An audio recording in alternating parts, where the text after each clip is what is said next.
Welcome to Combos from the Couch by LifeStance Health, where leading mental health professionals help guide you on your journey to a healthier, more fulfilling life. Hello, everyone, and welcome back to Combos from the Couch. I'm Nicolette Leanza, and joining me today is LifeStance therapist Victoria Benfer. So welcome, Victoria. Great to have you on. Thank you. Thank you. Great to be here. Today, we're diving into the fascinating world of reborn dolls, which are incredibly detailed, lifelike baby dolls that have become increasingly popular over the past decade. These remarkable creations are crafted to look, feel, and even smell like real newborns, but they often can cost thousands of dollars. However, beyond their impressive realism, we'll be exploring how these little companions are providing genuine comfort to many people. So, again, thank you, Victoria, for being on with me to talk about this interesting topic. So, let's have you tell us a little bit about yourself and what led you to become a therapist. Yeah. So I am a general mental health therapist here at LifeStance. I have my LCSW and LCADC in the state of New Jersey, and that is a licensed clinical social worker and a licensed clinical alcohol and drug counselor. So I specialize in addiction counseling, but at LifeStance primarily, I'm more so, let's say, general mental health. And basically how I got into it is a little bit of personal stuff. When I was younger, I experienced a bit of anxiety, and let's say more so than maybe the average teenager at the time. And that led me myself when I was younger to go to therapy and explore that a bit. But through that, I realized I really think I want to explore this more on my own and maybe make a career out of it so I can help others too and understand it more. So that's how I got here. And otherwise, with the addiction specialty, I've been interested in that forever too. And I just was in placements throughout my clinical hours in Division of Mental Health and Addiction Services agencies. So I got a lot of experience with that. So I obtained that license as well. Great, great. So, definitely sounds like you have some great experience behind you, for Yeah, sure. definitely. So, as we talk about the reborn dolls, let's dive in and let's look at what are some of the potential therapeutic benefits of these dolls and like what populations do they seem to be most helpful with? Yeah. Yeah. So from what I've learned about the reborn dolls, there could be some potential therapeutic benefits for sure, like utilizing after infant loss, miscarriage, that type of thing for comfort, purpose, getting that connection. But it's also something that could be used, that some people, like the collectors, let's call them, as a Mhm. hobby. So they utilize the dolls, but they also make them as well. So there are, in a few articles that I had read, there's actually the conventions for these reborn Ah, dolls where, interesting. yeah, it's cool where people like get together and they either, there's people that are these makers specifically that are very well known through probably social media, Hmm. all of that.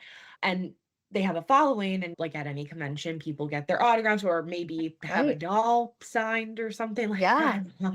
Yeah. The artistry that it takes to make Yes. one of these dolls, just looking at online for at a few of them, they really do look lifelike. And the fact that they can even make them smell Yes. like a newborn, which that newborn smell is an amazing smell, that's for sure. So Yes. the Yeah. artistry, so those creators of these dolls are truly artists, that's for sure. Oh, yeah. So Yeah. So much goes into it, really. yeah, And I'm sure the process of making a doll even can be very like grounding. There's I'm the sure. tactile aspect, Right. sensory. So, yeah, no, I think it could, going back to infant loss, I think it could also help with learning how to regulate those overwhelming Mhm. emotions that come with the grief from the loss as Yeah. well. Yeah. I've believe I've also seen them used with the older population, the geriatric Yes. population, maybe in nursing homes a Mhm. bit to just help soothe those individuals. It sounds like maybe Yes. with the dementias of people Yes. navigating dementia and stuff Yes, too. yeah. I think for those geriatric patients with dementia or in a nursing facility, I think it could help with also having them have more of a sense of meaning and everyday purpose to, like in Mhm. a Mhm. routine, let's say. For the Yeah. baby, there's a routine that comes Right. along. Good point. Very, very good point there for sure. So, are there any potential risks for these types of dolls?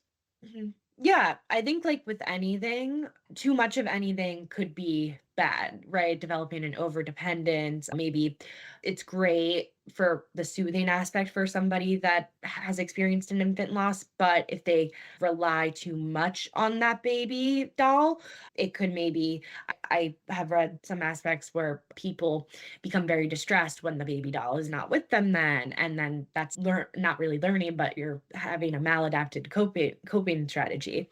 Reality confusion, obviously the baby is not real, but that a lot of people treat these babies as if they are real. I know from a few things that I read that a girl was with her reborn baby doll, and they noted like a Nuna stroller, which is a very high end stroller with a pacifier, diapering and changing them, and even mimicking feeding them and stuff like that with actual food too. Wow. It could be that it creates sort of those blurred lines as Lines. well. So it could be very good, but I think in, let's say, situations with therapeutic supervision or in Right. small doses, let's say. Right. So, I think you did a great job just helping us understand the difference between a healthy therapeutic use of the doll versus unhealthy dependency.